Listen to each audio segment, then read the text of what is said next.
Well, each year since 2015, on the 88th day of the year, musicians all over the world celebrate World Piano Day. Now, why the 88th day, you might ask? Well, that's how many keys are on the piano.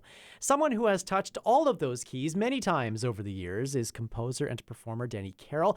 Danny has worked in everything from theater scoring to maintaining a presence at the Hotel Fort Garry's piano for nearly 2 decades now.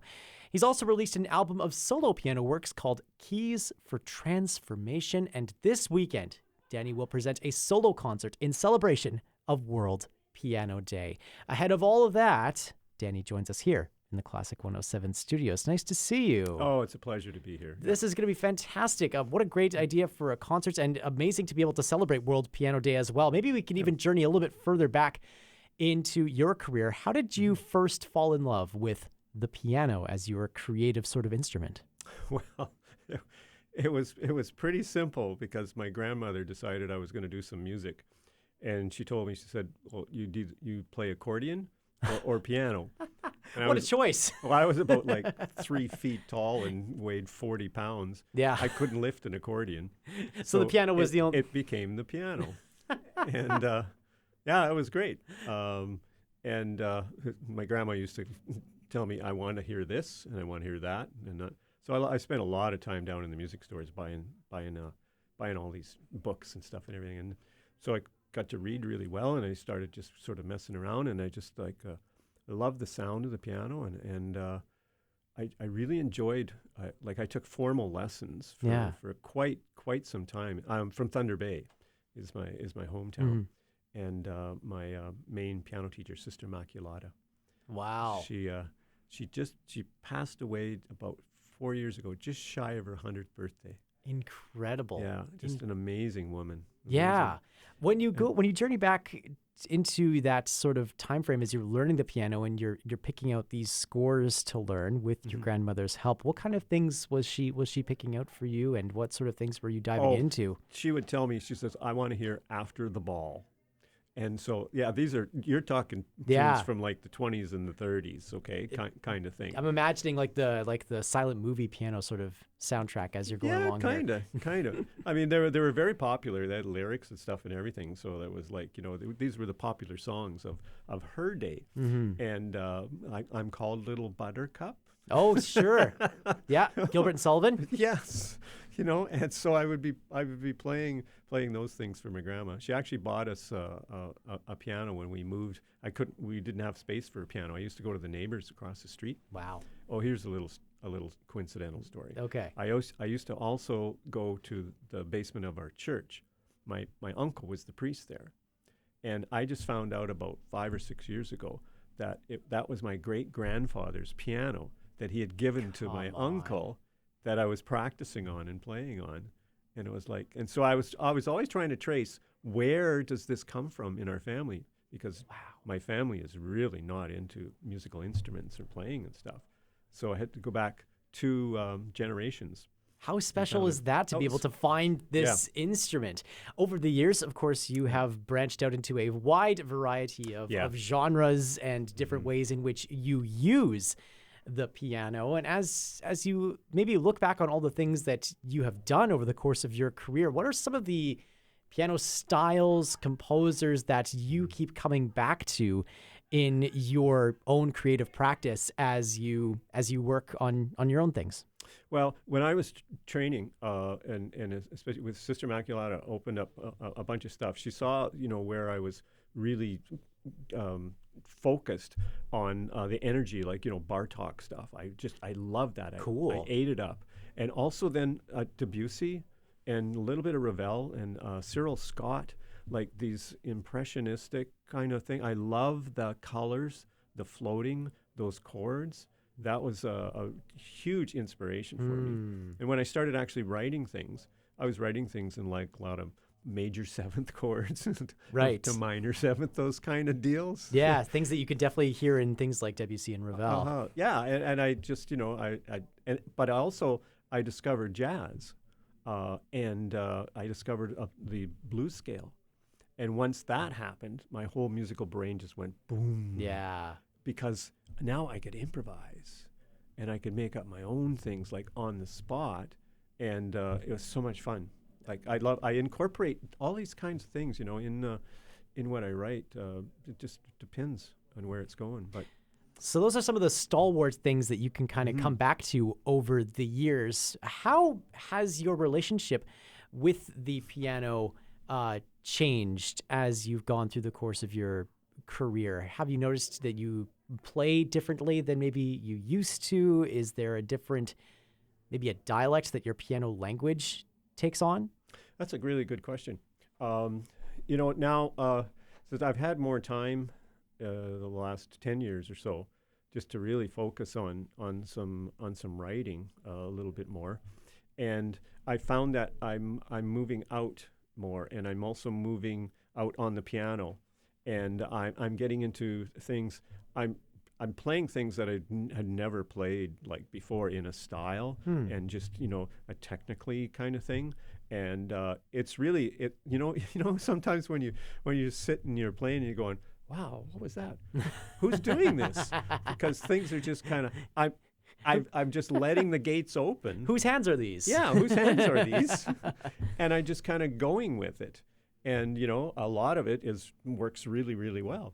But I've also settled into, when I did the album, Keys for Transformation, the album was actually, I had grand piano, and I had strings on it too, live strings, and I had some gentle electronics. And it was more the genre of the neoclassical, classical crossover. See, because one of my, as you know, I'm really into technology. Like I love music technology. Yeah. So I'm blending the two now. And a couple of people that I've watched, that I've gone to concerts with, Olafur Arnalds from Iceland. And when I saw him in Ottawa, and he's got his grand piano, but also a felt piano. And this is the thing that I truly, truly love.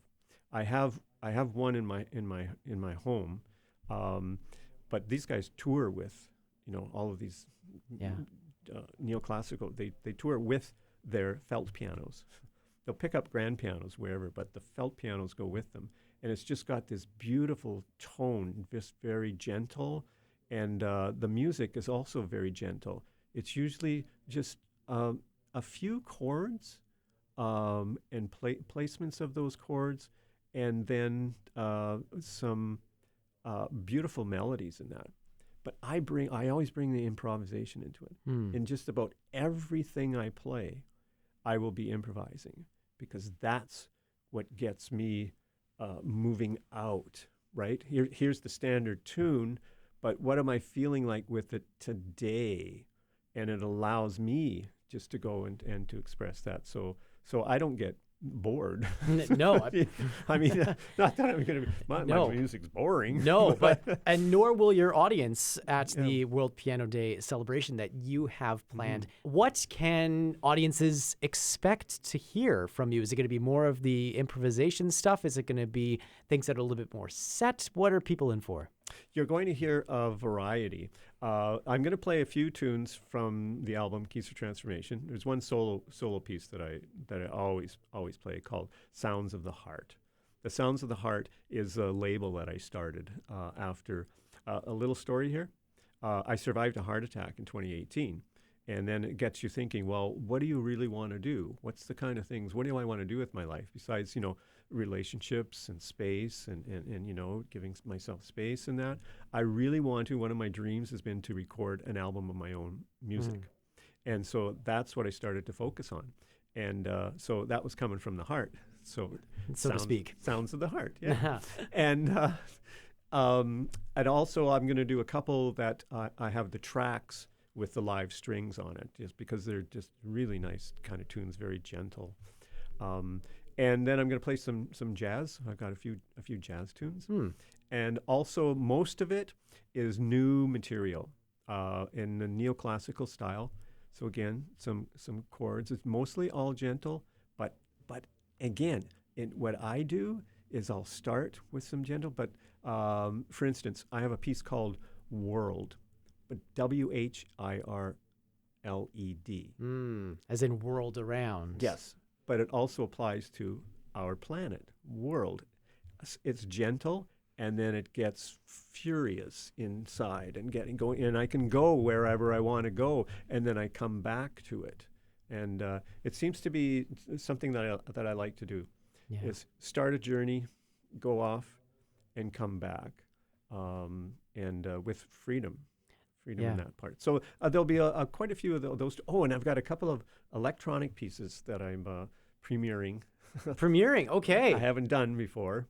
And this is really fun because I use like Ableton Live, and I've got a couple of other keyboards, and I got some tracks going on with Launchpad and stuff, and just see what happens. We'll see what with happens. those, yeah. We'll see what happens. So you've touched on your album Keys of Transformation a couple of times here, and a record, as you say, you recorded back in 2023, inspired by this heart attack that you had back in 2018.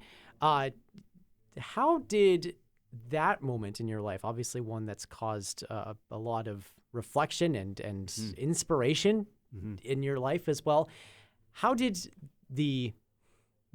how did the keys transform for you after that event?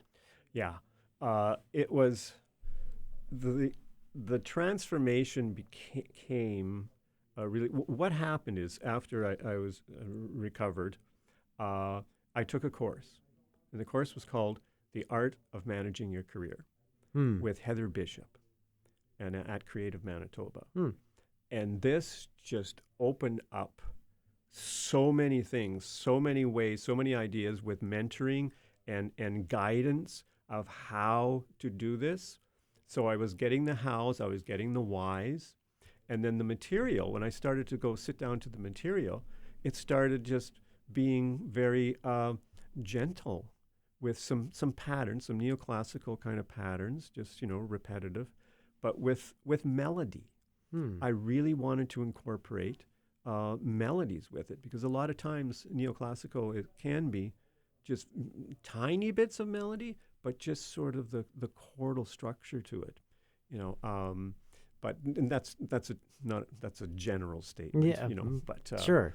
But I wanted to make sure that I had some melodies are something I really enjoy, devising and playing.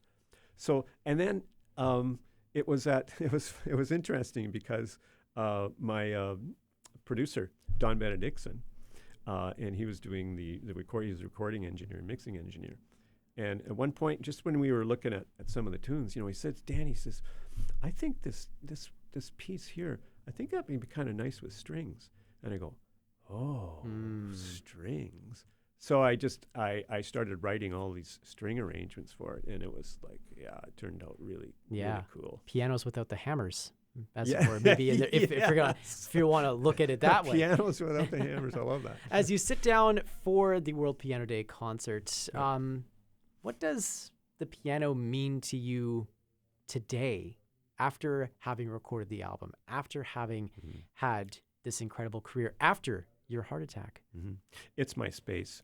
It's my like when I go and I sit down and I just start playing. Okay, sometimes I'm working on trying to finish something, but sometimes I'll just start and playing and see where it goes, and it's just you get into that space, that flow of discovery, and it's like because when you're doing that, you can do anything you want, anything. And it's like, okay, this is it. And then it's just the best feeling in the world of just sitting there and creating and playing. And then after you're finished, trying to remember to jot down some of these. A lot of times, sometimes I'll record the stuff, but still, then you got to go through and all that. But I'll use paper and pencil. So I always have paper and pencil there. Always nice to be able to capture those ideas before they disappear into the world, WHIRLD. That's right. Yeah, that's very good. As it were. This World Piano Day concert taking place on Saturday, March the 29th at Fort Garry United Church. That's 800 Point Road at 7:30 p.m.